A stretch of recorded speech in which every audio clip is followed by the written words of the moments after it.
Votre fidélité nous honore, mesdames et messieurs. Merci d'être au rendez-vous. Vous regardez le journal de l'Occident et vous êtes sur For You Media Africa, votre télévision panafricaine. Voici les titres. En Allemagne, le projet de coup d'État contre le Parlement déjoué, 25 personnes aux arrêts. Les enquêtes se poursuivent. Coupure d'électricité en France, les priorités sont redistribuées. Et puis en Argentine, la vice-présidente condamnée à 6 ans de prison et à une inéligibilité à vie. Commençons donc par l'Allemagne pour parler de cette tentative de coup d'État déjouée au Parlement. En tout cas, c'est ce que s'accordent à dire plusieurs analystes après les événements de ce mercredi matin. Eh bien, très tôt, les arrestations ont continué, du moins se sont poursuivies. De ce côté-là, un réseau de l'extrême droite a été bien sûr arrêté ce mercredi. Ce réseau prévoyait donc faire une descente violente au niveau du Parlement allemand. Il devrait être accompagné d'un groupe armé. Voici le récit de Nguéné. Contre le Bundestag, le Parlement allemand. Au moins 25 personnes ont été interpellées à travers le pays et plus de 130 logements, bureaux et entrepôts perquisitionnés. Aussi, 27 autres personnes sont visées par l'enquête et soupçonnées d'appartenance à la cellule criminelle accusée. En effet, selon des sources, les membres du réseau terroriste seraient liés au Reichsbürger, un mouvement apparu dans les années 1980 dont les membres ne reconnaissent pas la légitimité des institutions de l'Allemagne fédérale.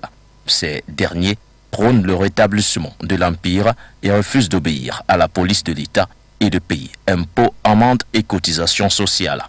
D'après les médias locaux, 2 personnalités particulières de cette mouvance ont été arrêtées en particulier.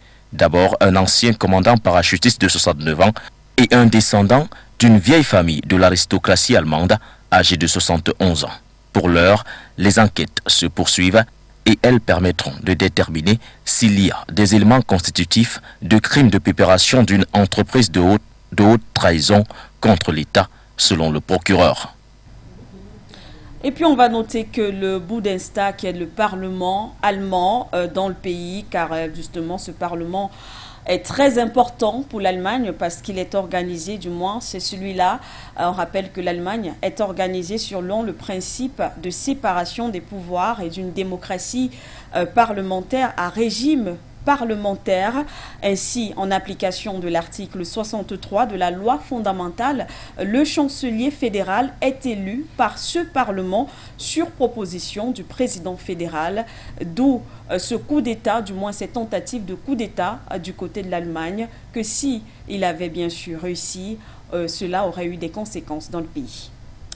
Direction la France et parlons à présent des coupures d'électricité. L'inquiétude est bien sûr grandissante de ce côté-là alors que l'hiver approche. L'on annonce de possibles coupures d'électricité constantes, même si le président français Emmanuel Macron essaie de calmer le jeu. Il rassure sa population. Toutefois, l'autre préoccupation au centre de cette question, c'est le sort des patients sous respirateur après la sortie d'un porte-parole d'Enedis. Voici donc Mbala qui revient justement sur cette polémique.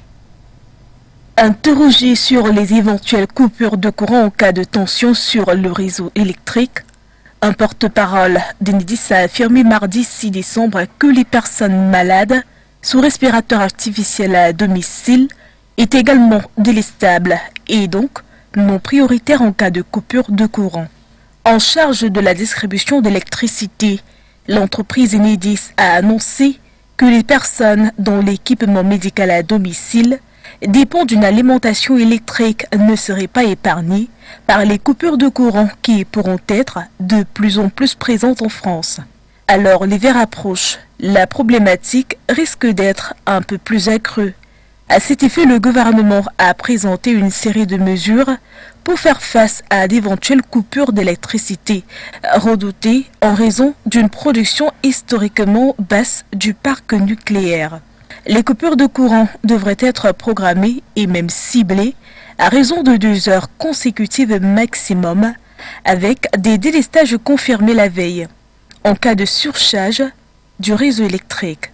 Notons que depuis plusieurs semaines déjà, le gouvernement alerte sur la disponibilité que des coupures d'électricité interviennent au cours de l'hiver. En marge d'un déplacement mardi 6 décembre, le président français Emmanuel Macron a appelé au calme, invitant le gouvernement et les opérateurs à faire leur travail pour fournir de l'énergie et les citoyens à tenir un objectif de sobriété énergétique. Nous sommes un grand pays, on a un grand modèle énergétique, nous allons tenir cet hiver malgré la guerre, a-t-il déclaré. On reste en France avec cette autre note d'information. Depuis le 14 novembre dernier, un mouvement de grève nationale se propage chez Sanofi, le géant français de médicaments. Cette mobilisation fait suite à l'appel de 4 syndicats. À cet effet, 16 sites ont été touchés. Selon, bien sûr, les informations, les grévistes demandent une augmentation des salaires de 10% en 2023, accompagnée d'une prime de partage de 10 000 € pour suivre l'inflation. Les salariés de plusieurs sites se sont également mobilisés pour l'embauche des travailleurs en contrat précaire. Selon des sources en 2021, le bénéfice net de l'entreprise pharmaceutique française était en hausse de 11,8% et s'élevait à 8,21 milliards d'euros. Parlons à présent d'autres choses et direction, bien sûr, on reste en Europe pour parler de cette affaire autour de l'espace Schengen. La Croatie, la Bulgarie et bien sûr la Roumanie ont demandé à intégrer l'espace Schengen alors que jeudi, c'est-à-dire demain, la décision devrait donc être prise. L'Autriche, de son côté, menace d'user de son droit de vote précisément pour le cas de la Roumanie et de la Bulgarie. Voilà, une fois de plus. Les ministres de l'Intérieur de l'Union européenne doivent se prononcer jeudi 8 décembre 2022 sur l'adhésion de l'espace Schengen, de la Bulgarie, de la Roumanie et de la Croatie. Selon l'institution européenne, ces trois sont prêts à entrer dans la zone. Pour l'Autriche, c'est un non catégorique. Le pays assure qu'il utilisera son veto pour s'opposer à l'admission de la Roumanie et de la Bulgarie dans l'espace de libre circulation de l'Union européenne. Nous ne pouvons pas voter en faveur de l'élargissement de l'espace Schengen parce que cela implique également la question de la sécurité des citoyens européens, a déclaré le ministre des Affaires européennes après une réunion avec son homologue suédois. Ainsi, dans la perspective du vote de jeudi 8 décembre 2022, la Croatie devrait être acceptée au sein de la zone sans visa, ce qui risque d'être plus compliqué pour la Bulgarie et la Roumanie. Spécialement, l'opposition à l'adhésion de la Bulgarie spécialement est actuellement menée par l'Autriche et les Pays-Bas. En Bulgarie, le président et certains ministres ont réagi aux commentaires du Premier ministre néerlandais qui a indiqué qu'il était possible de traverser la frontière bulgare avec un pot de vin de 50 €.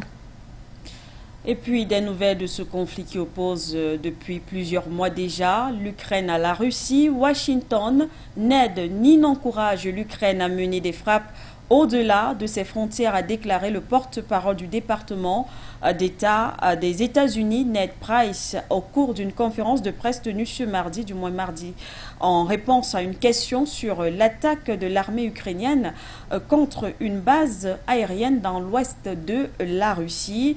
On sait que la Russie, justement, avait dénoncé ces frappes sur son territoire. Eh bien, selon le porte-parole américain, Washington fournit des armes à l'Ukraine seulement pour protéger son territoire et sa souveraineté, mais aussi pour se défendre contre la Russie, précisant que son aide n'entre pas justement dans le registre d'aller au-delà et que son aide par l'Ukraine a organisé des frappes au-delà de ses frontières. On reste avec notre note d'information, mais cette fois-ci, direction les Royaumes-Unis. Le roi Charles III a encore été visé par un jet d'œufs. On va voir tout à l'heure à travers les images. On le rappelle que c'était au cours d'une visite dans la ville de Luton, au nord de Londres. Le roi Charles III a été visé par un jet d'œufs.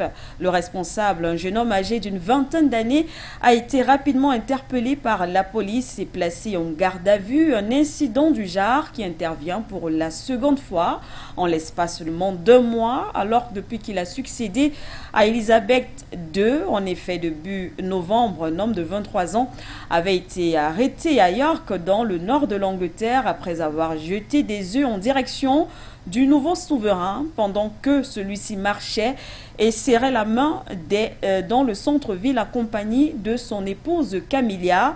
Alors, ce pays a été construit avec le sang d'esclaves, aurait-il crié avant d'être arrêté par plusieurs policiers. Il avait ensuite été relâché. Poursuivons notre information du côté de l'Argentine. On l'a annoncé bien sûr en titre. Les faits se seraient donc déroulés justement il y a quelques années seulement. On parle de cette condamnation à 6 ans de prison et à une inéligibilité à vie de la vice-présidente du pays. Les faits se seraient déroulés lors de ses mandats présidentiels de 2007 et 2015. Alors qu'elle occupait le poste de chef de l'État. Cristina Kirchner, puisqu'il s'agit d'elle, vice-présidente du pays depuis 2019, a été reconnue coupable mardi d'administration frauduleuse lors de ses mandats présidentiels. Elle a été condamnée à 6 ans de prison et à une inéligibilité à vie. Il lui est particulièrement reproché d'avoir profité de sa position pour influencer les décisions d'attribution de marchés publics dans son fief politique à Santa Cruz, dans le sud du pays. Pour Cristina Kirchner, il s'agit d'une mafia judiciaire et un procès politique mené par des juges instrumentalisés par l'opposition de droite. Cependant, l'on a enregistré de forts soutiens à l'endroit de la vice-présidente. Le cas du président argentin Alberto Fernandez. Parallèlement, plusieurs manifestations se sont déroulées à travers le pays en soutien à Cristina Kirchner. Le chef de l'État mexicain, Andrés Manuel López Obrador, a également exprimé sa solidarité envers Cristina Kirchner, qu'il a désignée comme une victime d'une vengeance politique et d'une bassesse antidémocratique du conservatisme. Pour le moment, compte tenu de son immunité parlementaire, Cristina Kirchner devrait réussir à éviter la prison. Si en 2023, elle venait à ne plus avoir de fonction politique au sein du Sénat à la suite d'élections générales, elle pourrait se retrouver derrière les barreaux. On va terminer du côté des États-Unis. Une fois de plus, on reparle de l'ancien président américain Donald Trump. La Trump Organization, entreprise de l'ancien président américain, a été reconnue coupable mardi 6 décembre de fraude financière et fiscale. La décision a été prise au terme d'un procès qui s'est déroulé à New York, même si le président lui-même, l'ancien président, n'était pas jugé. Les deux entreprises querellées étaient jugées pour fraude fiscale et falsification de déclarations comptables, notamment dans le but de cacher aux services fiscaux des compensations financières de certains hauts dirigeants. Pendant 13 ans, la Trump Corporation et la Trump Payroll Corporation ont échappé à la loi accordant à des cadres de haut niveau des avantages et des rémunérations somptueuses tout en dissimulant intentionnellement ces avantages aux autorités fiscales pour éviter de payer des impôts selon une déclaration du procureur en charge du dossier. De son côté, on va le noter dans un communiqué intitulé « Chasse aux sorcières », Donald Trump affirme qu'il a examiné des millions de pages de documents pendant de nombreuses années alors que les meurtres et les crimes violents atteignent des records du côté de New York. C'est sur cette information que nous allons mettre un terme à cette édition du Journal de l'Occident sur For You Media Africa. Merci à vous de nous avoir suivis. Restez en compagnie de nos programmes.